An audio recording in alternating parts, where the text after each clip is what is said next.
की तरह हम अपना सेशन स्टार्ट करेंगे with a deep smile. So all of you please smile, क्योंकि हम अपने सभी सेशंस की शुरुआत जो है वो एक स्माइल के साथ करते हैं। तो सब एक साथ मिलके स्माइल देंगे, जो कि आपके खूबसूरत चेहरे को और भी ज्यादा खूबसूरत बना देगा। दैट्स गुड ना। तो जैसा कि हम अपने सेशंस में कोई एक पर्टिकुलर टॉपिक लेके आगे बढ़ते हैं, तो आज का जो टॉपिक है वो देखने में सुनने में एक बहुत ही छोटा सा शब्द लगता है, लेकिन उसका हमारी लाइफ पे बहुत ही गहरा इम्पैक्ट आता है। और ये इम्पैक्ट आप तब फील करना शुरू करते हैं जब आप इस पर्टिकुलर टॉपिक को अपनी डे टू डे लाइफ में प्रैक्टिस करना शुरू करते हैं। तो आज का हमारा टॉपिक है ग्रेटिट्यूड, यानी कि आभार प्रकट करना, यानी कि शुक्राना करना, शुक्रिया अदा करना, थैंक यू बोलना। देखने में कितनी छोटी सी चीज लगती है ना, लेकिन कई लोगों के लिए थैंक यू बोलना एक बहुत बड़ा टास्क होता है। तो ग्रेटिट्यूड की हमारी लाइफ में क्या वैल्यू है, आज हम इसको थोड़ा सा डिटेल में समझेंगे। तो देखिए, होपफुली आप सभी के पास एक डायरी और पेन होगा, क्योंकि मैंने आपको पहले ही कह रखा है कि जब भी आप हमारे सेशन में बैठेंगे तो एक डायरी और पेन के साथ बैठेंगे, क्योंकि हम कई सारी एक्टिविटीज करते हैं। नॉट ओनली सिर्फ एक्टिविटीज के लिए, बट कई बार क्या होता है कि कुछ टिप्स हम आपको देते हैं, या कोई कोट ऐसा होता है जो कि आपको अच्छा लगता है और आप उसको नोट डाउन करना चाहते हैं, लेकिन पेन और पेपर नहीं होने की वजह से वो स्किप हो जाता है और बाद में फिर हम उसको भूल जाते हैं। तो होपफुली आप सभी के पास एक पेन और पेपर होगा, और नहीं है तो प्लीज जाके लेके आइए। तो पेपर ले आए आप लोग सब? Hopefully you all have paper with you, because I already told you about this. तो चलिए, एक पेन और पेपर के साथ आप तैयार हैं? अब अपने पेपर पे आप इस तरह से एक हॉरिजॉन्टल लाइन बनाएंगे और दो कॉलम्स में अपने पेपर को डिवाइड कर लेंगे। कर लिया आपने? चलिए, अब देखिए, हमारी लाइफ में बहुत सारी ब्लेसिंग्स भी होती हैं, और कई बार हमें अपनी लाइफ में बहुत सारी कमियां भी नजर आती हैं। तो सबसे पहले कॉलम में आप उन चीजों को लिखिए जो कमियां आपको अपनी लाइफ में फील होती हैं। फॉर एग्जाम्पल, सपोज मेरे पास फॉर्चूनर नहीं है, या मेरे पास फार्म हाउस नहीं है। जो भी आपको लगता है कि आपकी लाइफ में कमियां हैं, not only materialistic, but it may be relationship, और नौकरी से संबंधित हो सकती है, नेचर से संबंधित हो सकती है कि आप हिल स्टेशन पे नहीं रहते हैं, या आप समुद्र के किनारे नहीं रहते हैं। कोई भी, जो भी आपको कमियां फील होती है, आपको लगता है कि मेरी लाइफ में इस पर्टिकुलर चीज की कमी है, उसे आप लिख लीजिए। और मैं आपको इसके लिए 2 मिनट का समय देती हूँ। तो आपका समय शुरू होता है अब। I am waiting for 2 minutes.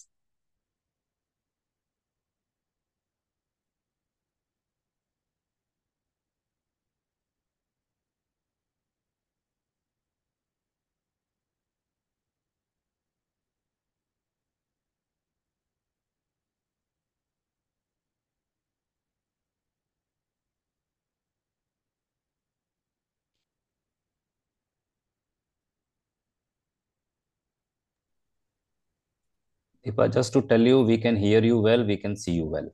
It's going good. Okay, thank you.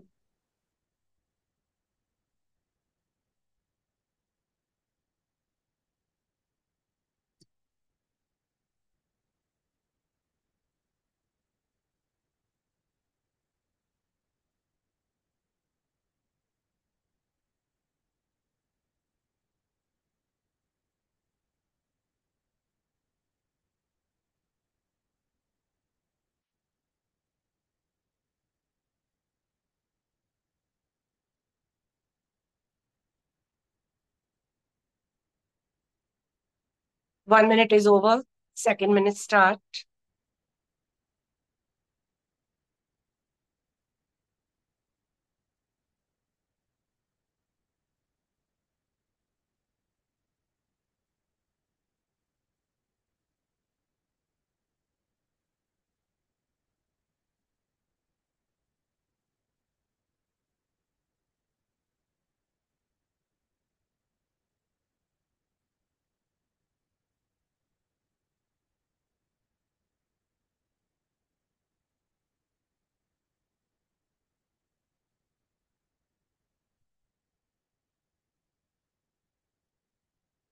10, 9, 8, 7, 6, 5, 4, 3, 2, 1.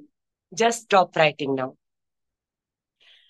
आप एक काम करिए कि सेकंड कॉलम में आप उन चीजों को लिखिए जो कि आपकी लाइफ में ब्लेसिंग्स की तरह है.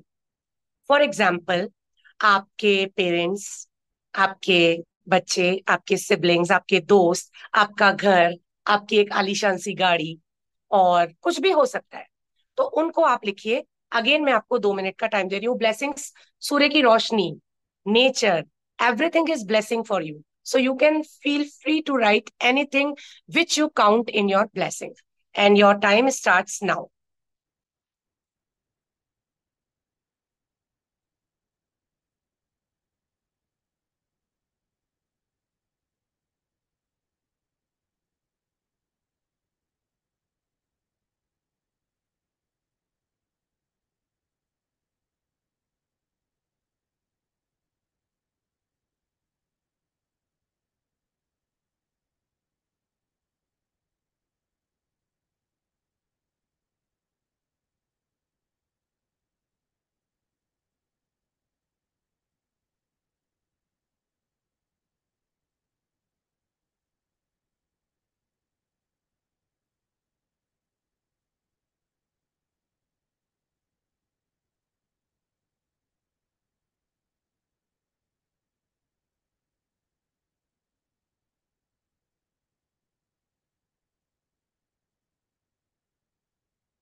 10, 9, 8, 7, 6, 5, 4, 3, 2, 1.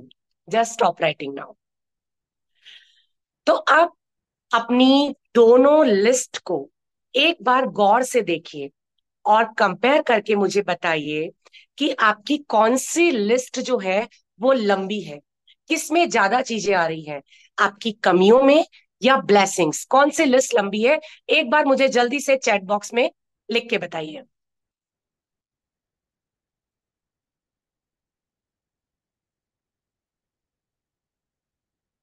Blessings, very good. ब्लेसिंग्स.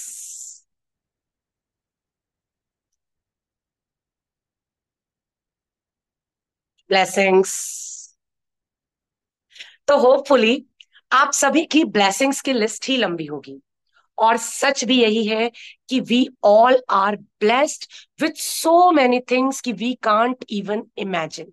इतनी सारी चीजें हैं हमारे पास ब्लेसिंग्स के तौर पे, जिसके लिए हमें धन्यवाद देना चाहिए उन लोगों का जिनकी वजह से ये ब्लेसिंग्स हमारी लाइफ में है. या तो भगवान का, या नेचर का, परिवार का, समाज का, आपकी दोस्तों का, सभी का. तो देखा आपने कितनी सारी चीजें हैं जिनके लिए हमें थैंकफुल होना चाहिए. शुरुआत करते हैं कि आपका जन्म इंसान के रूप में हुआ है. सबसे बड़ी ब्लेसिंग है. आप चींटी नहीं है जिसे कोई भी मसल के चला जाता है. आप कोई जानवर नहीं है जिसे सर्दी गर्मी बारिश को झेलना पड़ता है, जो अपनी मर्जी से कुछ नहीं कर पाता है. आपको अच्छी शिक्षा मिली है. आपके पास रहने के लिए एक अच्छा घर है, प्यार करने वाला परिवार है, आपके पास नौकरी है, अपनी फीलिंग्स शेयर करने के लिए आसपास लोग हैं. आप हंस सकते हैं, कोई और नहीं हंस सकता इंसानों के अलावा. इसके अलावा आपके पास पीने के लिए अच्छा स्वच्छ पानी है, खाने के लिए हेल्दी खाना है, और भी नेचर है. अच्छी बारिश होती है, आप पकौड़े बना के खा लेते हैं. सनी डे होता है जब विंटर होती है और आप आराम से धूप सेकते हैं. तो there are so many blessings in our life. और इन सभी ब्लेसिंग्स का को अबंडेंस में इनवाइट करने के लिए, कि इन ब्लेसिंग्स की बारिश हम पे होती रहे, होती रहे, होती रहे, एक चीज जरूरी है, और वो है ग्रेटिट्यूड। अगर आप अपनी लाइफ में ग्रेटिट्यूड प्रैक्टिस करना शुरू कर देंगे, तो ये चीजें आपको मिलती रहेंगी, मिलती रहेंगी, मिलती रहेंगी, कहीं कोई कमी नहीं आएगी। चलिए, इसको थोड़ा सा और इलेबोरेट करने के लिए मैं एक स्टोरी सुनाती हूँ। तो एक गांव था छोटा सा, वहां पे एक फकीर और एक सेठ रहा करते थे। फकीर जो था उसके पास किसी चीज की कमी नहीं थी, सब कुछ उसके पास जरूरत से ज्यादा था। और जो फकीर था उसके पास कुछ भी नहीं था, खाने पीने के भी उसको लाले पड़े हुए थे। एक बार उसी गांव में एक संत है। उन संत के बारे में कहा जाता था कि उनका भगवान से डायरेक्ट कनेक्शन है, और वो भगवान से कम्युनिकेट कर पाते हैं। तो दोनों जो लोग थे, मतलब फकीर और जो सेठ था, वो दोनों के दोनों आप वहां पर गए, संत की सभा में बैठे, संत ने अपना भाषण दिया, उन्होंने ध्यान से सुना। जब सभी लोग चले गए, तो फकीर और जो सेठ थे, दोनों वहां पे गए, और उन्होंने संत को प्रणाम किया, और उनसे कहा, संत ने कहा बोलो तुम क्या चाहते हो। तो जो सेठ था उन्होंने कहा, देखिए संत महाराज, ऐसा है कि मेरे पास भगवान ने इतना दिया है, इतना दिया है, कि अब मुझे किसी चीज की जरूरत नहीं है। आप भगवान को बोलिए कि अब मुझे देना बंद कर दें। तो संत ने कहा ठीक है, मैं भगवान को आपकी बात कन्वे कर दूंगा। अब दूसरी फकीर की बारी आई। फकीर ने कहा, देखिए संत जी, मेरे पास तो खाने के लिए ना खाना है, ना मेरे पास रहने के लिए कोई छोटी मोटी जगह है, ना मेरे पास पहनने के लिए कपड़े हैं। भगवान ने मुझे कुछ भी तो नहीं दिया है। तो भगवान से कहिए कि थोड़ा तो कुछ दे दे, कि मेरा भी गुजारा हो जाए। तो संत ने कहा ठीक है, मैं आपकी भी बात भगवान को कन्वे कर दूंगा। तो भगवान के पास गए संत। शाम को भगवान के साथ मीटिंग थी, क्योंकि वो भगवान के साथ कम्युनिकेशन करते थे। तो उन्होंने भगवान से कहा कि देखिए, ऐसा है कि सेठ जी ने मुझे कहा है कि आपने उन्हें बहुत दे दिया है, अब देना बंद कर दीजिए, क्योंकि अब उनको और नहीं चाहिए, बहुत कुछ है उनके पास। तो भगवान ने कहा ठीक है, मैं सेठ को देना बंद कर दूंगा। तुम सेठ को सिर्फ इतना कहो कि वो मेरा शुक्राना करना बंद कर दे। वो जो डेली मुझसे प्रार्थना करता है, मुझे धन्यवाद देता है, मुझे ग्रेटिट्यूड करता है, उससे कहो कि वो बंद कर दे, उसको मैं देना बंद कर दूंगा। संत ने कहा ठीक है, मैं उसे कन्वे कर दूंगा। अब दूसरे आए फकीर। अब फकीर को उन्होंने पूछा कि भाई फकीर के बारे में उन्होंने पूछा कि भाई फकीर ये कहता है कि उसको भगवान थोड़ा सा तो दे दीजिए, उसके पास बेचारे के पास खाने के लिए खाना तक नहीं है। तो भगवान ने उसको कहा कि ऐसा करो, फकीर को जाकर बोलो कि शुक्राना अदा करना शुरू करे। अगर उसके पास एक चीज नहीं है, तो जो दूसरी चीज है उसके लिए भगवान का शुक्रिया अदा करे। उसके हाथ पैर सलामत हैं, वो एक स्वस्थ जिंदगी जी रहा है, उसको कोई बीमारी नहीं है, कम से कम इसके लिए तो मुझे शुक्रिया अदा करे। उसको बोलो शुक्राना अदा करना शुरू करे, उसके पास आना शुरू हो जाएगा। तो संत ने कहा ठीक है। दूसरे दिन फिर संत अपनी सभा में बैठे, सभी लोग भाषण, मतलब जो उन्होंने प्रवचन दिए उसके बाद सब चले गए। अंत में वही फकीर और जो थे सेठ जी और संत बचे। तो उसने सेठ जी ने संत से पूछा कि आपने पूछा भगवान से, कहा आपने भगवान से कि अब देना बंद कर दें। उन्होंने कहा हाँ, मैंने पूछा भगवान से, और भगवान ने कहा ठीक है, मैं देना बंद कर दूंगा, लेकिन आपको भगवान का शुक्रिया अदा करना बंद करना पड़ेगा, आपको भगवान का शुक्राना बंद करना पड़ेगा। तो सेठ ने कहा वो तो मैं कभी नहीं कर सकता, भगवान का शुक्रिया तो मुझे हर हाल में करना है। मैं जिंदा हूं तो भगवान के कारण हूँ, मेरे पास मेरा परिवार है तो भगवान के कारण है, मैं सांस ले रहा हूँ भगवान के कारण, ये पूरी जो धरती है भगवान के कारण है, तो मैं कैसे उसका शुक्रिया अदा करना बंद कर दूं, वो तो मैं नहीं कर सकता। तो संत ने कहा फिर भगवान की ब्लेसिंग्स तो तुम्हें इसी तरह से मिलती रहेंगी। फकीर की बारी आई। फकीर ने कहा मेरे बारे में कुछ पूछा आपने, कुछ देंगे मुझे वो। उन्होंने कहा जरूर देंगे। तुम भगवान का शुक्रिया अदा करना शुरू करो, तुम भगवान को धन्यवाद देना शुरू करो, जो भी चीजें तुम्हारे पास है, और तुम्हारे पास भी चीजें आना शुरू हो जाएंगी। तो देखा आपने, भगवान भी उन्हीं को देते हैं जो कि भगवान को शुक्रिया अदा करते हैं, भगवान का शुक्राना करते हैं, भगवान को ग्रेटिट्यूड शो करते हैं। तो ग्रेटिट्यूड में बहुत पावर है। ये आपको तभी फील होगी जब आप अपनी लाइफ में ग्रैटिट्यूड को प्रैक्टिस करेंगे। तो अब पता नहीं हम आगे करेंगे या नहीं करेंगे, क्योंकि जब हम बोलते हैं, सुनते हैं, तो थोड़ी देर के लिए हमें वो बातें बहुत अच्छी लगती हैं और हम उसमें इन्फ्लुएंस भी होते हैं। लेकिन थोड़े टाइम के बाद क्या होता है, फिर हमें भूल जाते हैं। ऐसा नहीं है कि हम करना नहीं चाहते, बट एक्चुअली इतने सारे काम होते हैं कि हम उन कामों में अपनी वो जो चीजें हैं जो हमको सच में प्रैक्टिस करनी चाहिए, उनसे थोड़ा सा अवे हो जाते हैं। तो चलिए कोई बात नहीं, बाद में आप करेंगे या नहीं करेंगे, आई एम नॉट श्योर। मैं कोशिश करूंगी कि आपको हर बार याद दिलाती रहूं कि ये प्रैक्टिसेस आपको करते रहना है। लेकिन अभी आप मेरे साथ एक ग्रेटिट्यूड प्रैक्टिस कीजिए आपकी अपनी बॉडी के लिए। आपको सबसे पहला जो शुक्रिया अदा करना है वो अपनी बॉडी के लिए करना है। तो हम एक छोटा सा मेडिटेशन स्टार्ट करेंगे, gratitude meditation for our body. तो चलिए सभी तैयार हो जाइए। अब इस मेडिटेशन के लिए या तो आप सीधे बैठ के और अपनी बैक को सपोर्ट दे दें, आराम से बैठ जाइए, या आप लेटना चाहें तो लेट भी सकते हैं। बट अगर आपको लेटने पे सोने की टेंडेंसी है, तो फिर आप इस मेडिटेशन को बैठ के करें। तो आप किसी भी कंफर्टेबल पोजीशन में बैठ जाएं, चाहे आप चेयर पे बैठ जाएं, चाहे आप अपने बेड पे बैठ जाएं, चाहे आप अगर जमीन पे बैठना चाहते हैं तो जमीन पर बैठ जाएं। बट मेक श्योर कि आपकी स्पाइन इरेक्ट हो और कंफर्टेबल स्थिति में आप बैठे, और बैक को आप अपना सपोर्ट दे दें ताकि आप किसी भी तरह से अनकंफर्टेबल फील ना करें। तो आशा है कि आप सभी बैठ गए होंगे। तो let us start our meditation. सबसे पहले आप अपनी आंखें आराम से 10 मिनट के लिए आप मुझे अपने आप को बस मुझे सौंप दीजिए, और जो मैं बोलती हूँ सिर्फ आप उसे फॉलो कीजिए, आंखें बंद करके। और किसी भी चीज को सिर्फ मुझे, जब मैं जो बोल रही हूँ, अगर माइंड इधर उधर जाता है जाने दीजिए, बट जो मैं बोल रही हूँ उसे फॉलो कीजिए। तो सबसे पहले आप अपनी आंखें बंद करके आराम से बैठ जाइए। आप एक डीप ब्रीथ कीजिए, इनहेल और छोड़ दीजिए। एक बार फिर से गहरी सांस लीजिए, फिर से उसे छोड़ दीजिए। देखिए, जब हम डीप ब्रीथ करते हैं तो हमारी हार्ट रेट स्लो हो जाती है। हमारे माइंड का जितना भी एंजाइटी, स्ट्रेस, तनाव होता है, वो धीरे धीरे कम होने लगता है और हम पूरी तरह से रिलैक्स हो जाते हैं। तो एक बार और deep breath in and Excel.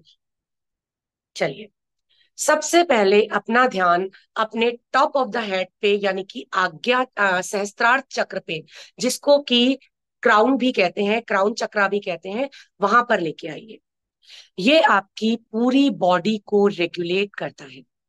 और धन्यवाद दीजिए अपनी क्राउन चक्रा को कि उसने आपकी पूरी बॉडी को संभाल रखा है, मेंटेन कर रखा है। आप अपना ध्यान अपने फोरहेड पे ले आइए। आपका माइंड आपको डिफरेंट तरीके के फैसले लेने में हेल्प करता है, आपको प्रॉम्प्ट एक्शन लेता है। आपने अपनी जिंदगी के बहुत सारे फैसले इस दिमाग को यूज करके लिए हैं। उस दिमाग को बहुत बहुत धन्यवाद दीजिए कि वो हर पल, हर क्षण आपके साथ है और आपको सही डिसीजंस लेने में हेल्प कर रहा है। अब अपना ध्यान अपने दोनों आईज पर ले आइए।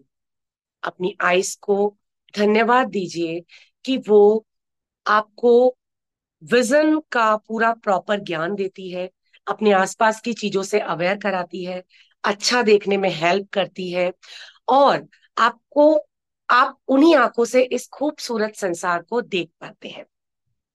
आपको वो ना सिर्फ क्लैरिटी ऑफ विजन देती है, बल्कि वो आपको क्लैरिटी ऑफ थॉट्स भी प्रोवाइड करती है। अब आप अपना ध्यान अपनी नासिका पे ले आइए और अपने नाक को धन्यवाद दीजिए कि उसकी मदद से आप आसपास के एनवायरनमेंट को फील कर पाते हैं और आसपास के वातावरण के प्रति सजग हो पाते हैं। आप अपना ध्यान अपने दोनों कानों पर ले आइए और धन्यवाद दीजिए अपने कानों को, जो कि आपको बहुत सारी मधुर आवाजें सुनने में हेल्प करते हैं, अपने प्रियजनों की बोलियां सुनने में हेल्प करते हैं, आपको अपने मनपसंद सॉन्ग, भजन, मंत्र आदि सुनने में हेल्प करते हैं और आपके जीवन को सुंदर बनाते हैं, सुमधुर बनाते हैं। आप अपना ध्यान अपने मुंह पर ले आइए। आपके मुंह में जो जीभ है, दांत है, सलाइवरी ग्लैंड्स हैं, उनको धन्यवाद दीजिए, जो कि आपको भोजन को स्वाद करने में, भोजन को चबाने में आपकी हेल्प करती हैं। बहुत बहुत धन्यवाद हमारे सारे बकल केविटी के ऑर्गन्स का, जो कि हमको खाने को चबाने में और स्वाद लेने में हेल्प करती हैं।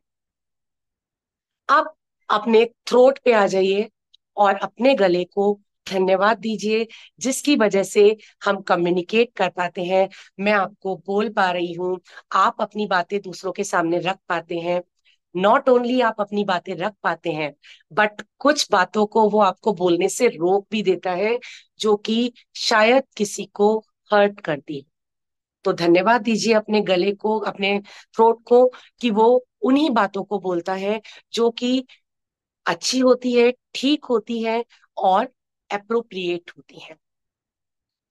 अब आप अपने पूरे फेस पे अपना ध्यान केंद्रित कीजिए और अपने पूरे फेस को धन्यवाद दीजिए, जिसकी वजह से आप इतने खूबसूरत नजर आते हैं, स्माइली नजर आते हैं, लोग आपको आइडेंटिफाई करते हैं।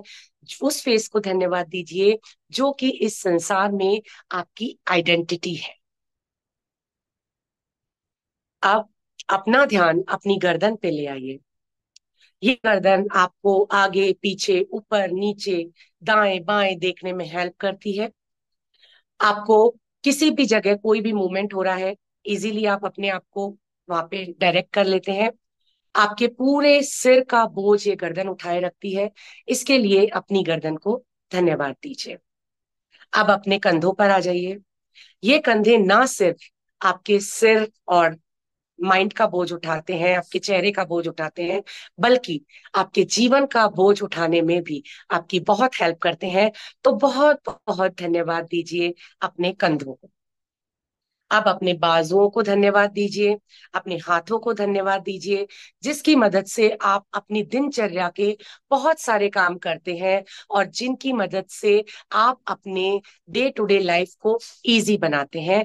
बहुत बहुत धन्यवाद एक बार फिर अपने हाथों का, अपनी उंगलियों का, अपनी हथेलियों का।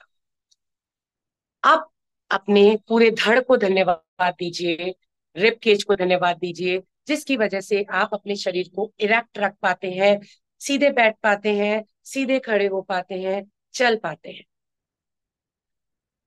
आप अपना पूरा ध्यान अपने डाइजेस्टिव सिस्टम पे ले आइए। अंदर जो डाइजेस्टिव सिस्टम है, जिसमें कि आपकी फूड पाइप, आपका स्टमक, आपकी small intestine, large intestine, liver, pancreas, different glands आ जाते हैं, उन सभी को धन्यवाद दीजिए कि वो अपना काम बहुत ही अच्छे से कर रहे हैं।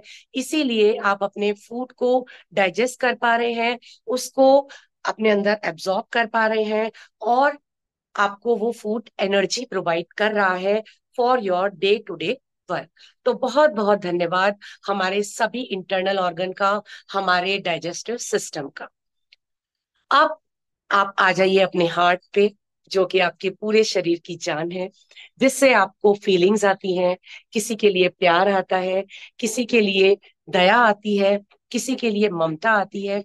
उस हार्ट को बहुत बहुत धन्यवाद दीजिए कि वो दिन रात सोते जागते हमेशा धड़कता रहता है और आपके पूरे शरीर को ब्लड पंप करता रहता है। तो बहुत बहुत धन्यवाद हमारे हार्ट। अब आपके सभी इंटरनल ऑर्गन्स का, जितने भी ब्लड वेसल्स आपकी बॉडी में है, जितने भी सेल्स आपकी बॉडी में है, जितने भी आपके वाइट ब्लड सेल जो आपको बीमारियों से प्रोटेक्ट करते हैं, इन सभी को, मसल्स को, सभी छोटे मोटे वेन्स को, आपकी धमनियों को, सभी को अपने पूरे दिल से धन्यवाद दीजिए कि वो अपनी अपनी जगह पे रहकर सही काम कर रहे हैं, जिसके कारण हमें उनके बारे में नहीं सोचना पड़ रहा है और हम अपनी लाइफ को अच्छे से सोच समझकर आगे बढ़ रहे हैं, क्योंकि हमारे शरीर का काम एक हमारा सिस्टम अपने आप कर रहा है ऑटोमेटिकली कर रहा है, जिसके लिए आपको कुछ भी एफर्ट नहीं करने पड़ रहे। तो सोचिए कि कितनी बड़ी बात है। अपनी पूरी बॉडी को एक बार पूरे तहे दिल से धन्यवाद दीजिए। Thank you, thank you, thank you. आप अपने फीट को धन्यवाद दीजिए, जो कि आपको सीधे खड़े रहने में हेल्प कर रहे हैं। एंकल्स को, और आपके पैरों के पंजों को, उंगलियों को पैरों की धन्यवाद दीजिए, जो कि आपकी पूरी बॉडी का बोझ उठा के रख रखा है। तो एक बार फिर से पूरी बॉडी के लिए आभार प्रकट कीजिए, पूरी बॉडी को ग्रेटिट्यूड शो कीजिए। एक बार अपने मन ही मन बोलिए अपनी बॉडी को, thank you, thank you, thank you. आप अपनी आंखों को अभी बंद ही रखिए। दोनों पाम्स को अपने आगे लाकर, सीने के सामने लाकर अच्छे से रब कीजिए। थोड़ी सी गर्माहट पैदा कीजिए और दोनों हाथों को अपनी आंखों पर रखिए और फिर पूरे फेस पे उसे रब कीजिए और दोनों हथेलियों को अपनी आंखों से देखिए और अपनी आंखें धीरे से खोल दीजिए।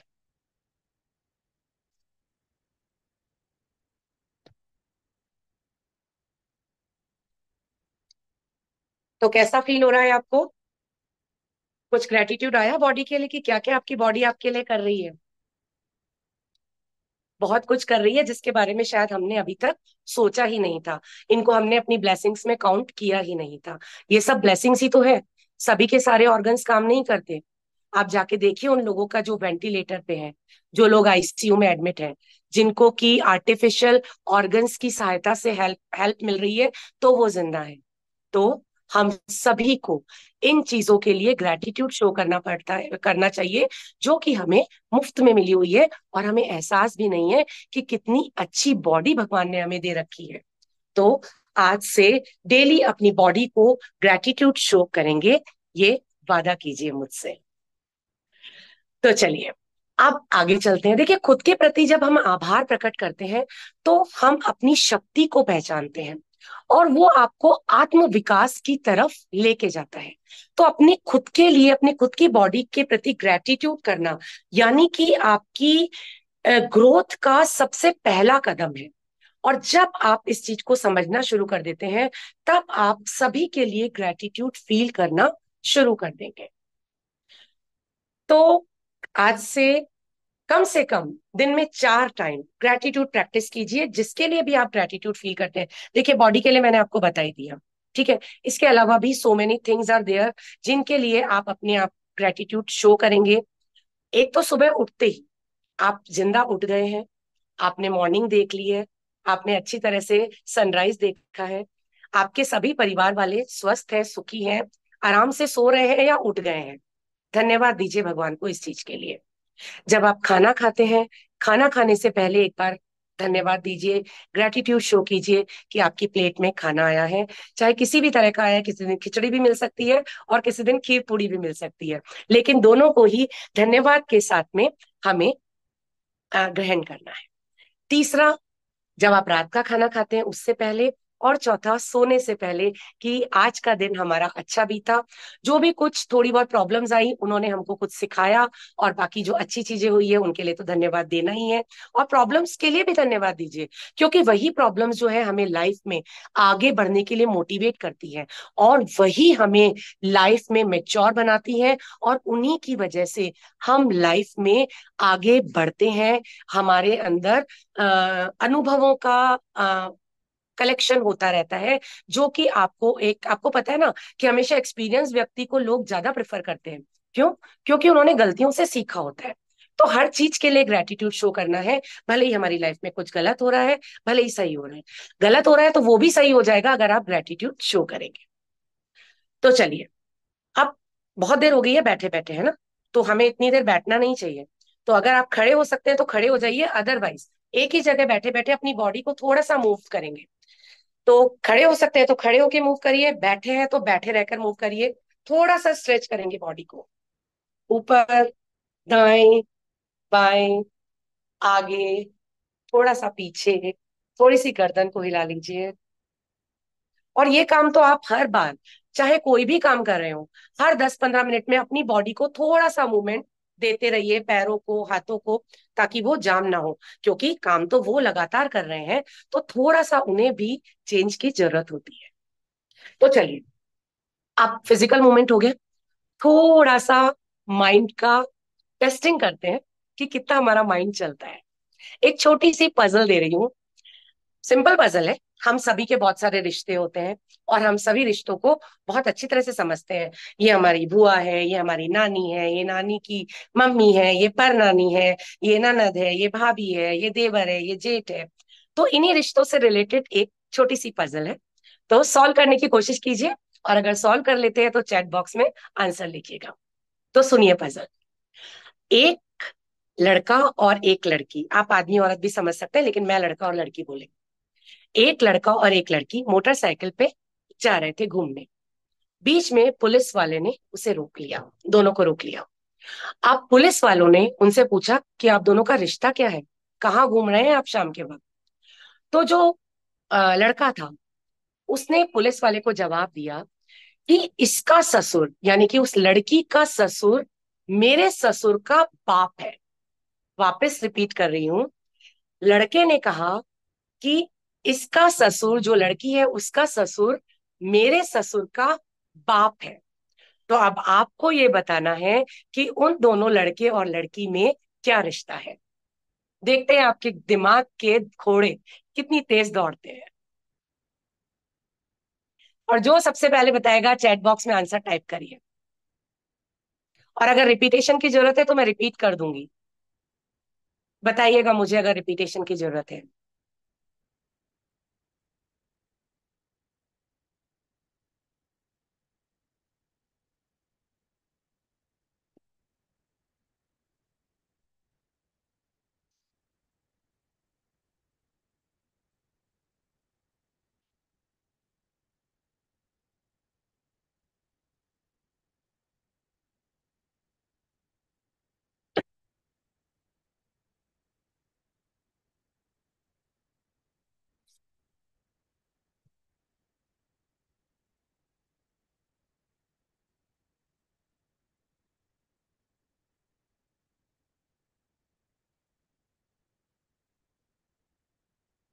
आशा है कि आपके दिमाग के घोड़े दौड़ रहे होंगे चारों डायरेक्शन में। Tough, not tough, just try. बहुत अच्छा ब्रेन दिया है भगवान ने हमें।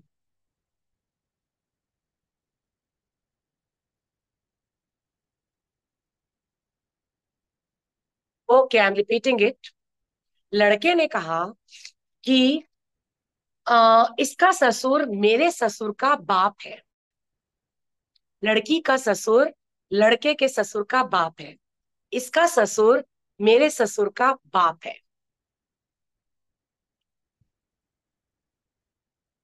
Not so difficult, just try solving it with your relations.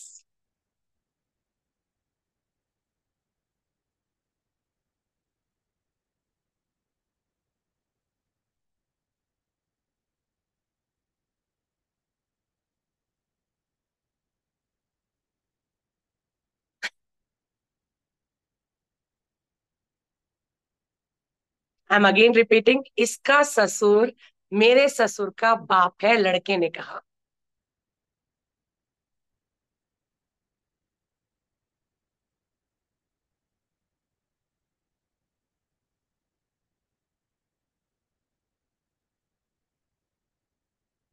Come on. No Sonika.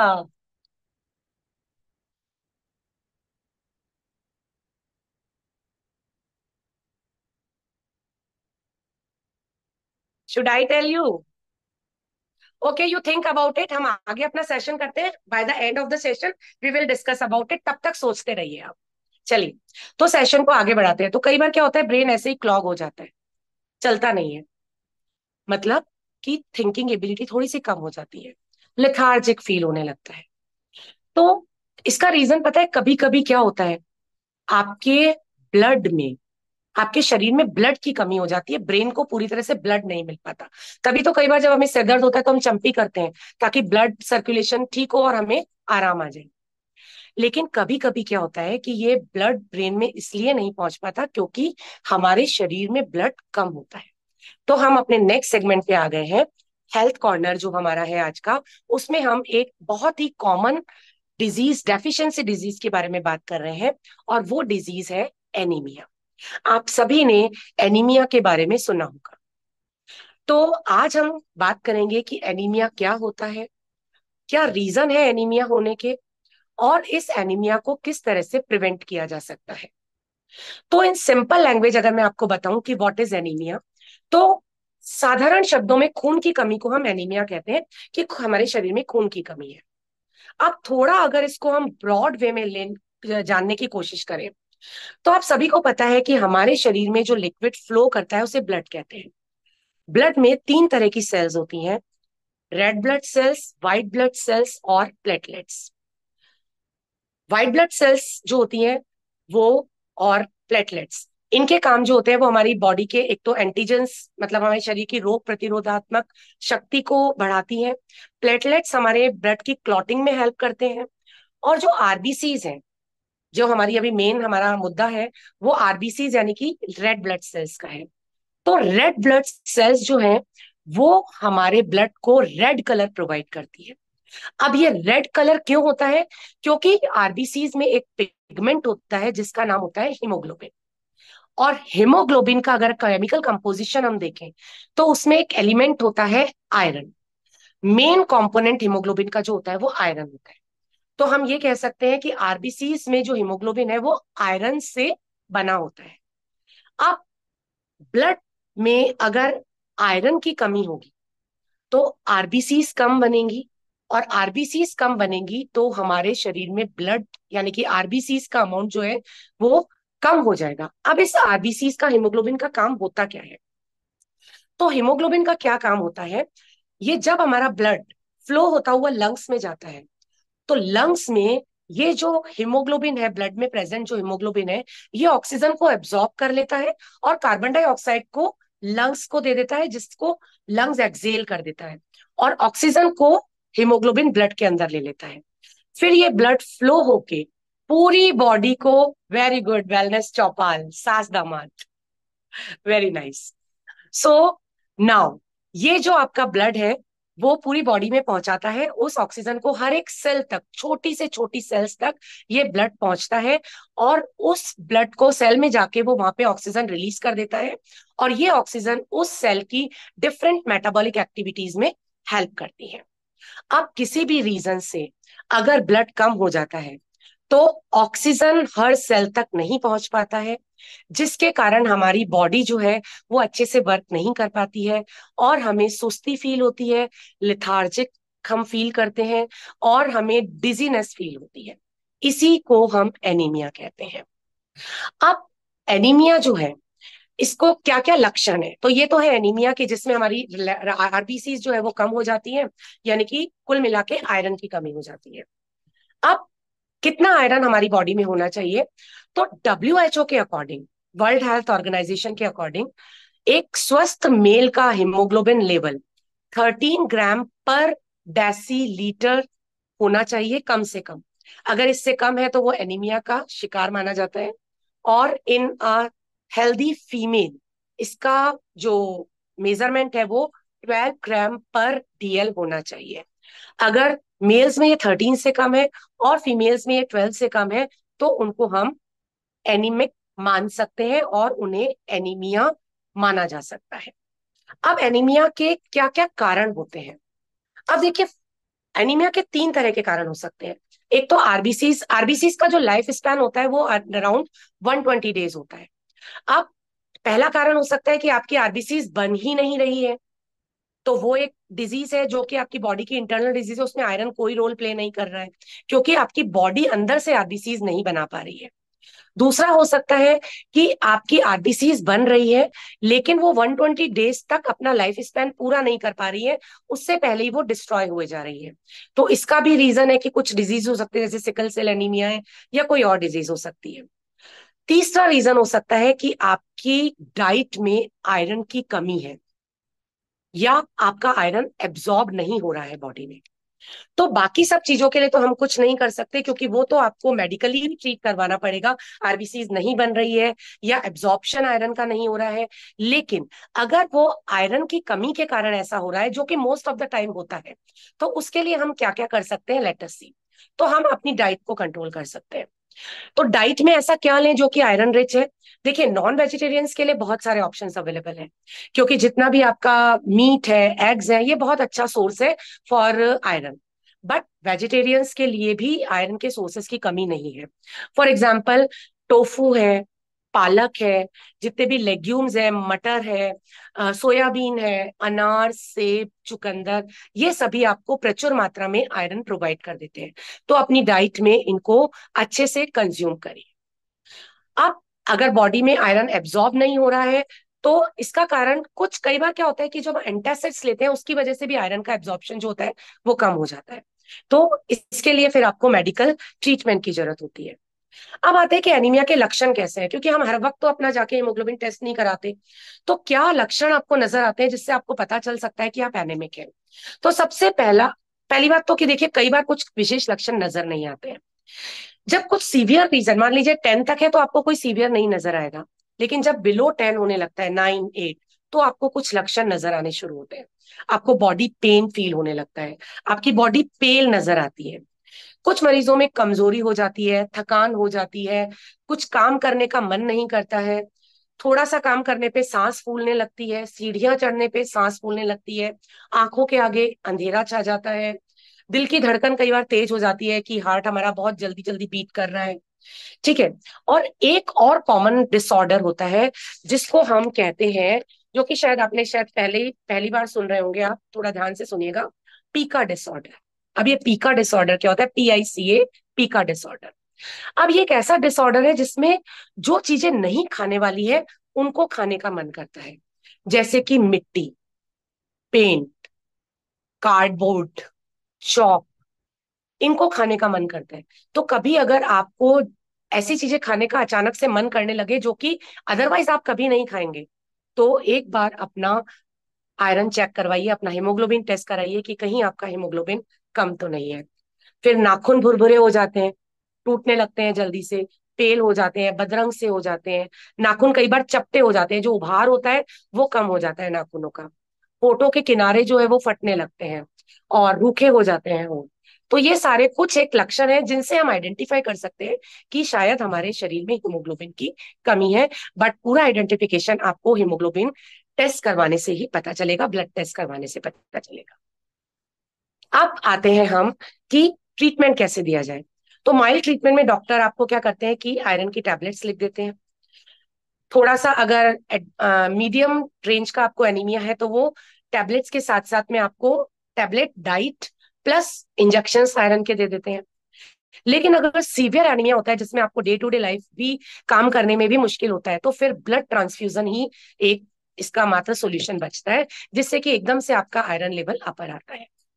अब आयरन के जब भी आप टैबलेट्स वगैरह लेते हैं, जो कि नॉर्मली लोग लेते हैं, तो उसमें आपको क्या क्या चीजें ध्यान रखनी चाहिए? सबसे पहला, आयरन का टैबलेट कभी भी दूध के साथ ना लें, क्योंकि आयरन और कैल्शियम दोनों एक दूसरे के एब्जॉर्प्शन को अपोज करते हैं और एक दूसरे के एब्जॉर्प्शन को रोकते हैं।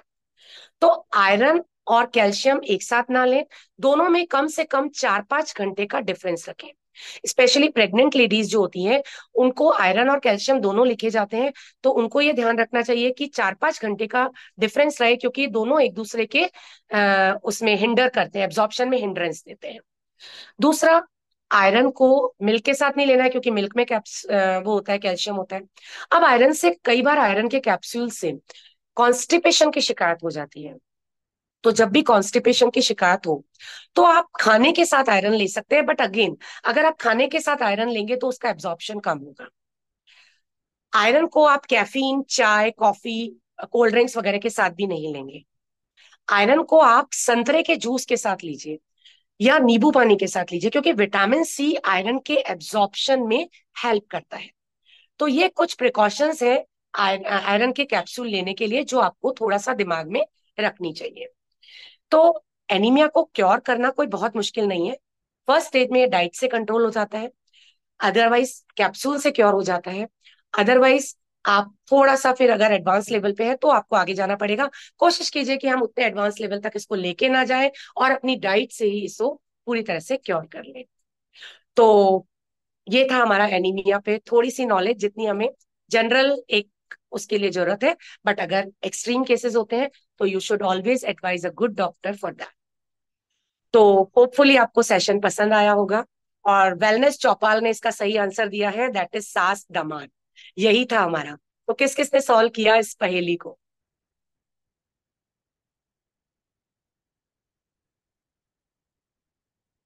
कोई नहीं कर पाया क्या, सिर्फ एक? एनीवेज, आगे भी इसी तरह से ब्रेनस्टॉर्मिंग होती रहेगी। तो be ready with all the relations, all the sort of puzzles. हम आपके ब्रेन को झंझोड़ते रहेंगे और आपके दिमाग के घोड़ों को दौड़ाते रहेंगे। बहुत बहुत धन्यवाद। आप सभी हंसते रहें, मुस्कुराते रहें और आपका दिन शुभ रहे।